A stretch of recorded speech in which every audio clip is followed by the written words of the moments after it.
543 में से बीजेपी का जहां तक मैं अनुमान है, मुझे बीजेपी खींचतान करके, बीजेपी एनडीए दोनों मिला करके बहुमत नहीं पहुंच पा रहे, 250 तक जो, जहां तक मुझे लगता है ये सिमट जाएगा। कांग्रेस के हालात बदलेंगे नहीं बदलेंगे ये 4 जून के नतीजे बताएंगे, लेकिन ये एक बात घर घर तक गई है कि हाथ बदलेगा हालात उसी तरह जिस तरह 2014 में गई थी कि अच्छे दिन आने वाले हैं। उसका नतीजा है आप 4 तारीख को दिख जाएगा।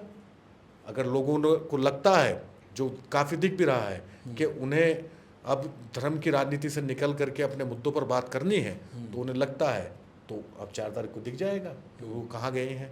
और पूर्वी यूपी का मैं इसलिए जिक्र बार बार कर रहा हूँ, पूर्वी यूपी में देखिए कई राजनीतिक घटनाक्रम हुए। जौनपुर के जो सांसद थे 2009 में, धनंजय सिंह, उन्हें सजा हुई, जेल गए, जेल से बाहर आए, फिर आकर के उनकी पत्नी जो चुनाव लड़ रही थी बसपा से, उन्होंने सरेंडर किया, पर्चा वापस किया। वो तो कहते हैं कि पर्चा कैंसिल हुआ, कैंसिल वो के बसपा ने टिकट काटा, टिकट नहीं काटा, वो झूठ बोल रहे हैं।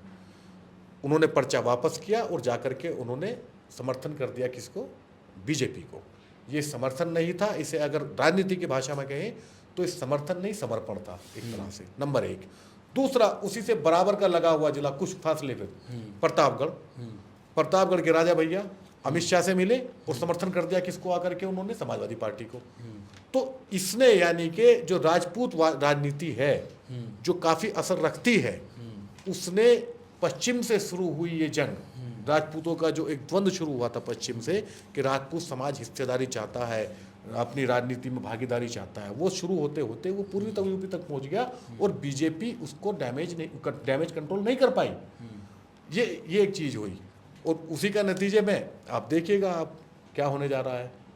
मतलब 4 को नतीजे चौंकाने वाले, 4 को नतीजे चौंकाने वाले आ रहे हैं, चौंकाने वाले आ रहे हैं। हो सकता है अयोध्या वाली सीट चली जाए बीजेपी से, अयोध्या भी आ सकती है बीजेपी, हो सकता है, काफ़ी हद तक संभावना है कि चली जाए।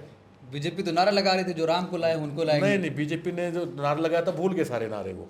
तो उन्होंने तो 2 नारों के पहले चरण के बाद ही वो मोदी की गारंटी भूल गए, 400 पार का नारा भूल गए, जो राम को लाए हैं उनको लाएंगे वो भूल गए। वो तो सिर्फ एक ही चीज़ पर आ गए कि आरक्षण देंगे मुसलमानों को, आपकी भैंस छीन कर देंगे मुसलमानों को, आपके 2 मकान 1 मकान देंगे मुसलमानों को। और यहाँ तक आगे आते आते आते कहाँ तक आए हैं आपको पता ही है। अब देखिएगा अयोध्या में भी बदलाव होने जा रहा है।